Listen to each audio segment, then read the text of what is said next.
भावार्द्र स्वरांचा ख्यालिया. मी इतका भाग्यवंत नसेन की मला त्यांच्या घरात जन्म मिळावा. मी इतका भाग्यवंत नसेन की मला भारतीय अभिजात संगीत शिकता आलं असतं, तेही त्यांच्याकडून. मी इतका भाग्यवंत नसेन की मला एखादं साथीचं वाद्य वाजवता आलं असतं आणि मी त्यांची साथ संगत करू शकलो असतो. किंवा इतकाही भाग्यवंत नसेन की मला त्यांच्याबरोबर काही प्रवास करायला मिळाला असता. पण माझ्या भाग्याची रचनाच नियतीनं वेगळी केली होती. मी भाग्यवान अशासाठी की मला माझ्या कॅमेऱ्यामुळं त्यांच्या एकदम जवळ जाता आलं. 1983 ते 2008 अशी तब्बल 25 वर्ष मला त्यांच्या जिवंत अशा भावमुद्रा, गानमुद्रा अगदी जवळून टिपता आल्या. मी भाग्यवान अशासाठी की माझ्या 3 प्रकाशचित्र प्रदर्शनांचं उद्घाटन त्यांच्या शुभ हस्ते झालं. मी भाग्यवान अशासाठी की माझ्या पहिल्या वहिल्या थीम कॅलेंडरचं प्रकाशन सवाई स्वरमंचावरून त्यांच्या हस्ते व्हायचं होतं. आणि मी भाग्यवान अशासाठी की भारतीय टपाल खात्याला त्यांच्यावरचं टपाल तिकीट प्रकाशित करताना मी त्यांची टिपलेली भावमुद्रा वापरावी असं वाटलं. होय, मी ख्याल गायकीतल्या पहिल्या वहिल्या भारतरत्नाविषयी सांगतोय. भावार्द्र स्वरांचा ख्यालिया अशा पंडित भीमसेन जोशी यांच्याविषयी सांगतोय. मी काही अभिजात संगीताचा जाणकार नाही. मला त्याविषयी नितांत प्रेम आणि आवड आहे. पण हे प्रेम प्रेक्षकात बसून संगीत ऐकणाऱ्या सामान्य श्रोत्याचं आहे. श्रवणानंदात डुंबत असतानाच गळ्यात आलेल्या कॅमेऱ्यानं मला समोरच्या कलाकाराच्या तल्लीनतेत न्हाऊन निघालेल्या भावमुद्रा आणि त्यांची चित्रभाषा तितक्याच ताकदीनं आकर्षित करते. म्हणूनही मी भाग्यवान. 1983च्या सवाई गंधर्व संगीत महोत्सवाची पहिली रात्र. मी प्रथमच माझ्याबरोबर एक SLR कॅमेरा आणि छोटा फ्लॅश घेऊन त्या प्रांगणात प्रवेश केलेला. याआधी मी 6 वर्ष फक्त एक श्रोता म्हणूनच उपस्थिती लावलेली. पण आता आवडत्या कलावंत मंडळींना जवळून बघण्याची ओढ लागलेली. या ओढीनंच मला त्या स्वरमंचापाशी खेचून नेलेलं. इतक्या जवळून भिंगातून बघताना जो आनंद मिळत होता त्याचं वर्णन करता येणं शक्य नाही. सुरुवातीच्या काही कलाकारांची प्रकाशचित्र घेतली. स्टेजच्या लगतच मी उभा होतो. इतक्यात स्टेजच्या डाव्या बाजूची कापडी कनात बाजूला करत पंडित भीमसेन जोशी यांचं मांडवात आगमन झालं आणि ते स्टेजजवळ ठेवलेल्या एका खुर्चीवर आसनस्थ झाले. मी पहिल्यांदाच त्यांना इतक्या जवळून पाहत होतो. आत्तापर्यंत त्यांना मी त्यांच्या LP रेकॉर्ड्सच्या मुखपृष्ठावरच पाहिलं होतं. रेकॉर्डच्या फोटोतला तानपुरा खाली ठेवून ते थेट त्या खुर्चीत जाऊन बसलेत असा भास मला झाला. किती साधेपणा, किती सहजता. मला त्यावेळी कणभरही अशी कल्पना आली नाही की या स्वराधिराजाच्या शेकडो भावमुद्रा मला पुढच्या अनेक वर्षात टिपायला मिळणार आहेत.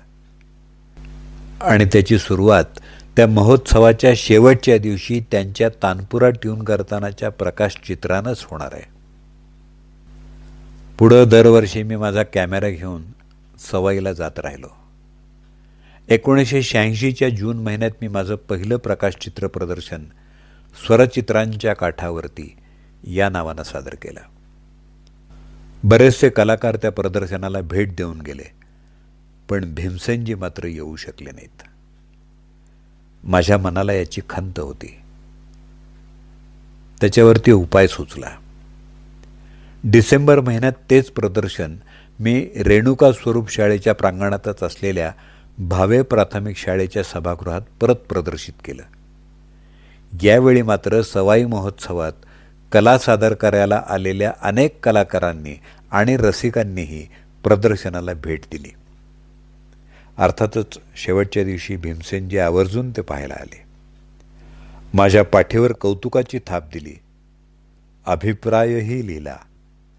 The best artist exhibition of photographs I have seen today. Bhimsen Joshi. 13/12/86. माझ्या या प्रदर्शनाचे मला अनेक लाभ झाले. एक म्हणजे अशा प्रकारची माझी आवड लक्षात घेऊन मला खाजगी मैफिलींची निमंत्रणं मिळू लागली. कलाकारांशी ओळख होऊन त्यांचं प्रेम मिळू लागलं. आणि त्यातील सर्वात महत्त्वाचे कलाकार म्हणजे सवाई महोत्सवाचे सर्वेसर्वा असलेले पंडित भीमसेनजी. यातूनच मला हुबळीच्या डॉक्टर S.R. गोरे यांनी एक प्रदर्शन करण्याची संधी दिली. निमित्त होतं श्रीमती गंगूबाई हानगळ यांची 75वी. विषय होता किराणा घराणे. या घराण्याच्या काही कलाकारांची प्रकाशचित्र मी टिपली होती. पण बेनकार बंदे अली यांच्यापासून तेव्हाची सगळ्यात तरुण असलेली गायिका मीना फातर्फेकर अशी प्रकाशचित्र सादर करताना अर्थातच अनेक जुन्या कलावंतांची प्रकाशचित्र गोळा करणं, त्याचं उत्तमरित्या कॉपिंग करणं, त्यांचे प्रिंट्स करणं, कालानुसार त्याचं वर्गीकरण करणं आणि सगळ्यात महत्त्वाचं म्हणजे त्या जुन्या कलावंतांची नावं जाणून घेणं, असं कामाचं स्वरूप. मुंबई, मिरज, धारवाड, हुबळी अशा विविध ठिकाणी जाऊन संग्राहकांकडून किंवा कलाकारांच्या कुटुंबियांकडून मी फोटो गोळा केले. बऱ्याच फोटोंमध्ये मुख्य कलाकाराच्या बरोबरीनं इतरही काही व्यक्ती असत. फोटो देणाऱ्याला त्यांची नावं माहीत नसत अथवा ते अंदाजानं नावं सांगत. यावर एकमेव उपाय म्हणजे अशी कोणती तरी व्यक्ती गाठणं की जी या अशा व्यक्तींनाही ओळखेल. मी भाग्यवान अशासाठी की अशी एक व्यक्ती पुण्यात वास्तव्याला होती आणि महत्त्वाचं म्हणजे त्यांच्या साधेपणामुळं मला त्यांच्यापर्यंत सहजपणे पोहोचता येऊ शकत होतं. ती व्यक्ती म्हणजे पंडित भीमसेनजी. दशरथबुवा मुळे, फकीरप्पा कुंदगोळकर, नानासाहेब नाडगीर, व्यंकटराव रामदुर्ग, कृष्णाबाई रामदुर्ग, ए. कन्नन, हुलुगुरू कृष्णाचार्य अशा कित्येक काळाच्या पडद्याआड गेलेल्या कलावंतांना नाहीतर कोण ओळखलं असतं. पंडित भीमसेनजीमुळं अशा कित्येक कलावंतांची नावं आणि त्यांच्याबद्दलच्या काही आठवणी जाणून घेताना वेळ कसा निघून जाई हे कळतही नसे. अर्थातच या त्यांच्या मार्गदर्शनामुळं किराणा घराणे हे प्रदर्शन परिपूर्ण झालं. आनंदाची गोष्ट म्हणजे माझ्या या प्रदर्शनाचं उद्घाटन दिनांक 7 फेब्रुवारी 1988 रोजी हुबळीच्या सवाई गंधर्व कलादालनात भीमसेनजी आणि सुप्रसिद्ध कन्नड लेखक के. शिवराम कारंत यांच्या हस्ते झालं. प्रामाणिकपणे घेतलेले कष्ट कधीही वाया जात नाहीत. माझ्या बाबतीतही असंच झालं. मला याचं खूप मोठं बक्षीस मिळालं ते हे की पंडित भीमसेनजी मला नावानं ओळखू लागले. सवाई गंधर्व महोत्सवात मला सहजासहजी ग्रीन रूममध्ये प्रवेश मिळू लागल्यामुळं अनेक मोठ्या कलावंतांना जास्त जवळून बघता आलं, ओळखता आलं. त्यावेळी महोत्सव रात्रभर चालायचा. पहाटे पहाटे कडाक्याच्या थंडीत घरी जाताना त्या सत्रात घडलेले प्रसंग, सादर झालेली कला यांचा फेर मनात घेऊनच मी जात असे. एक प्रसंग आठवतोय मला. साल 1988 असावं. ग्रीन रूममध्ये पंडित शिवकुमार शर्मा आपलं संतूर हे वाद्य जुळवून तयार होते. पुढचं सादरीकरण त्यांचंच होतं. पण आधीच्या कलावंतांनं खूप जास्त वेळ घेतलेला होता आणि पंडित शिवजी जरा बेचैन झाले होते. इतक्यात ग्रीन रूममध्ये भीमसेनजी आले. नमस्कार झाले. शिवजींची बेचैनी भीमसेनजींच्या लक्षात आली. त्यांनी तसं विचारल्यावरती शिवजी घड्याळात बघत म्हणाले, पंडितजी, परफॉर्म करके हमें होटल जाकर फिर एयरपोर्ट पहुंचना है. 7 बजे हमारी फ्लाइट है. कैसे होगा ये? भीमसेनजींच्या चेहऱ्यावर स्मितहास्य आलं. त्या काळी टेलिफोनचं एक खास कनेक्शन ग्रीन रूममध्ये घेतलेलं असे. काळ्या रंगाचा फिरवून डायल करावा लागणारा फोन असे तो. भीमसेनजींनी फोन घेतला आणि डायल फिरवली. अर्थातच कुठल्या तरी अधिकाऱ्याला ते फोन करत असावेत. पलीकडून फोन उचलला गेल्यावरती ते म्हणाले, नमस्कार, मी भीमसेन जोशी बोलतोय. तुम्हाला माहीत असेल की सवाई गंधर्व महोत्सव सुरू आहे. आमचे एक आर्टिस्ट आहेत, सकाळच्या फ्लाईटला. त्यांच्याकडे वाद्य असणार आहेत. त्यांना पोहोचायला उशीर झाला तर तिथं आल्यावर त्यांना जरा बोर्डिंगला मदत कराल का? पलीकडून अर्थातच होकार आला असणार. शिवजींकडे पाहत भीमसेनजी म्हणाले, आप चिंता मत कीजिए, आपको लिए बगैर फ्लाइट जाएगी नहीं.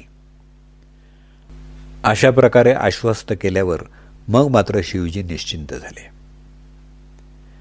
आज त्यांच्या कित्येक आठवणींनी मनात गर्दी केली आहे. त्या आठवणींचा कॅलिडोस्कोप फिरवत मी त्यांच्या आठवणी जागवतोय.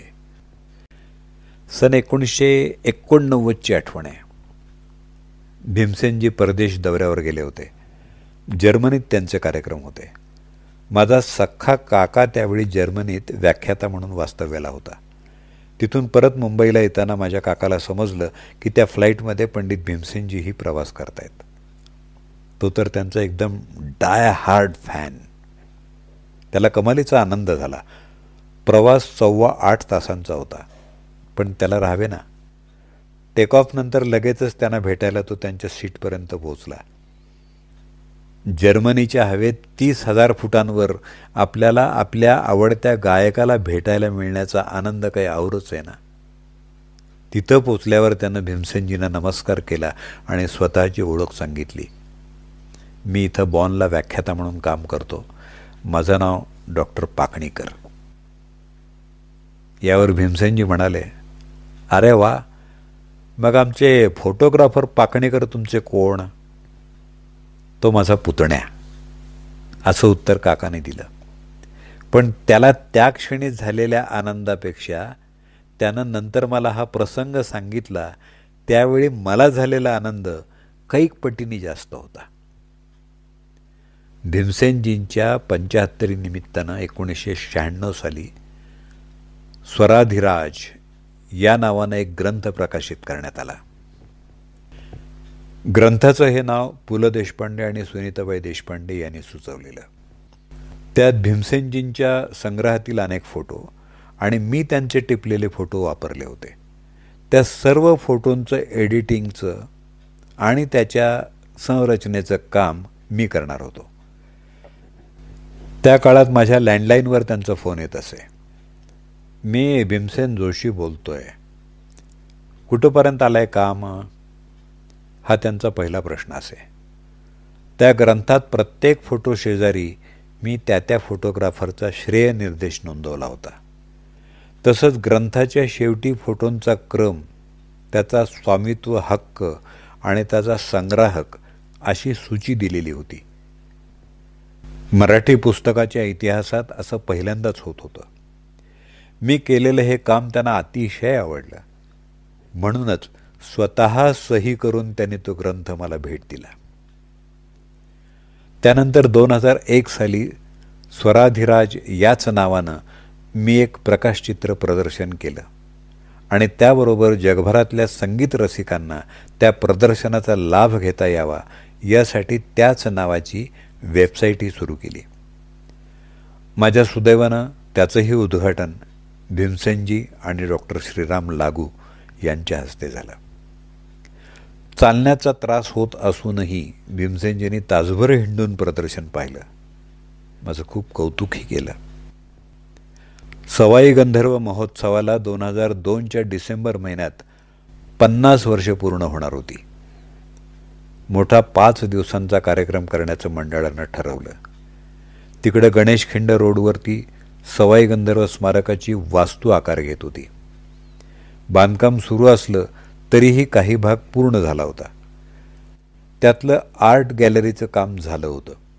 मला हे कळल्यावर माझ्या मनात एक विचार आला आणि मी थेट कलाश्री या भीमसेनजींच्या घरी जाऊन धडकलो. त्यांच्या नेहमीच्या खुर्चीत ते बसले होते. मला दारात बघून त्यांच्या नेहमीच्या खर्जातल्या आवाजात ते म्हणाले, या या, काय काम काढलं? मी घाईघाईने त्यांना सांगू लागलो, अण्णा, स्मारकात आर्ट गॅलरीचं काम पूर्ण झालं आहे. माझ्याकडं 16 बाय 20 इंच आकारातल्या जवळजवळ 75 कलावंतांच्या भावमुद्रा तयार आहेत. आपण जर स्मारकात त्याचं प्रदर्शन आयोजित केलं तर ते बघायला जेव्हा रसिक येतील त्यावेळी स्मारक कसं उभं राहिलं आहे हे सुद्धा त्यांना कळेल. आणि मग महोत्सवात आपण स्मारकासाठी जेव्हा निधीच्या उभारणीचं अपील करतो त्याला रसिकांचा नक्कीच उत्तम प्रतिसाद मिळेल.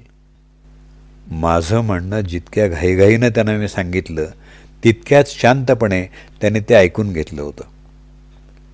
पुढची 2-4 मिनिटं ते काही बोललेच नाहीत. माझी मात्र चुळबुळ. मग जर्दा मळता मळता धीरगंभीर आवाजात ते मला म्हणाले, पाकणेकर, तुम्ही म्हणता ते खरं आहे, पण यावर्षी महोत्सवाचं स्वरूप मोठं असणार आहे. त्यामुळं आपल्याला आधीच स्वयंसेवक कमी पडणार आहेत. मग स्मारकावर कोण थांबणार? बरं, दुसरं म्हणजे तिथं सळया आणि बांधकामाचं साहित्य पडलं असणार. त्यात कोणाला अपघात झाला तर ते केवढ्याला पडेल? त्यामुळं आपण पुढं कधीतरी प्रदर्शन करू. विषय तिथंच संपला. मी जरा हिरमुसलो, पण त्याने महोत्सवाच्या प्रमुखाच्या भूमिकेतून योग्य असा विचार केलाय हेही मला जाणवलं. मी तिथून निघालो. घरी येताना मनात विचार सुरू होते की एवढा मोठा महोत्सव होतोय तर त्यासाठी आपण काहीतरी वेगळं केलं पाहिजे. आणि मनात थीम कॅलेंडरच्या कल्पनेचा जन्म झाला. म्हणतात ना, एक दरवाजा बंद झाला तर दुसरे 2 उघडतात. तर माझ्या हातात बराच काळ होता. आता डिजिटल युग सुरू झालं होतं. मी 12 कलावंतांच्या भावमुद्रा निवडल्या. त्या कृष्णधवल निगेटिव्ह स्कॅन केल्या. त्याच्यावर संगणकीय संस्करण केलं. मुंबईच्या NCPAच्या लायब्ररीत अनेक वेळा जाऊन त्या कलावंतांच्या मुलाखती वाचून त्यातून त्यांची शेलकी अशी एक वाक्य निवडली. आणि मग झाली माझ्या पहिल्या थीम कॅलेंडरची डमी तयार. ती डमी कॉपी घेऊन मी परत कलाश्री गाठलं. मला भीमसेनजींची प्रतिक्रिया पाहिजे होती. मी डमी त्यांच्या हातात दिली आणि त्यांचा चेहरा पाहत बसलो. वाह, अशी त्यांची दाद येऊ लागली. 12ही महिन्याची पानं बघून झाल्यावर मी त्यांना म्हणालो, अण्णा, या कॅलेंडरचं प्रकाशन.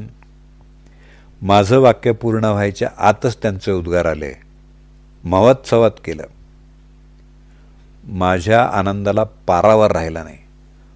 50व्या सवाई गंधर्व महोत्सवात पहिल्याच दिवशी सवाई स्वरमंचावरून पंडित भीमसेनजी आणि मंडळाचे सेक्रेटरी डॉक्टर SV गोखले यांच्या हस्ते म्युझिक कॅलेंडर 2003चं प्रकाशन झालं. माझ्या थीम कॅलेंडरच्या प्रवासाला मिळालेला तो भीमसेनी आशीर्वाद आहे असंच मी समजत आलो आहे. यानंतर जेव्हाही मी कलाश्रीवर गेलो त्यावेळी भीमसेनजी, या कॅलेंडरवाले, असंच स्वागत करत. पुढं मी प्रदर्शनाबद्दल विसरूनही गेलो. एके दिवशी मला त्यावेळचे मंडळाचे सचिव गोविंद बेडेकर यांचा फोन आला. ते म्हणाले, प्रदर्शनाच्या तयारीला लागा. मला काही बोध होईना. त्यावर त्याने सांगितलं की आज मंडळाची वार्षिक बैठक होती. त्यात भीमसेनजीने सांगितले की आर्ट गॅलरीत पाकणेकरांच्या फोटोचं प्रदर्शन करायचं आहे. त्यांनीच गॅलरीचं उद्घाटन करू. तुम्ही तयारी करा आणि त्यांना तसा निरोपही द्या म्हणून तुला फोन केला आहे. दिलेला शब्द लक्षात ठेवून 28 ऑक्टोबर 2004 या दिवशी सवाई गंधर्व स्मारकात म्युझिकल मोमेंट्स या माझ्या प्रदर्शनाचं उद्घाटन अण्णांनी केलं. माझं ते स्वप्नही पूर्ण झालं. एकामागून एक आठवणी येत राहतात. ते आपल्याला परत भूतकाळात घेऊन जातात. चलचित्रांची मालिकाच जणू. आज अण्णा असते तर आपण सर्वांनी त्यांचा 100वा वाढदिवस संगीतमय जल्लोषानं साजरा केला असता. शेकडो रसिकांनी आपल्या भावना व्यक्त केल्या असत्या.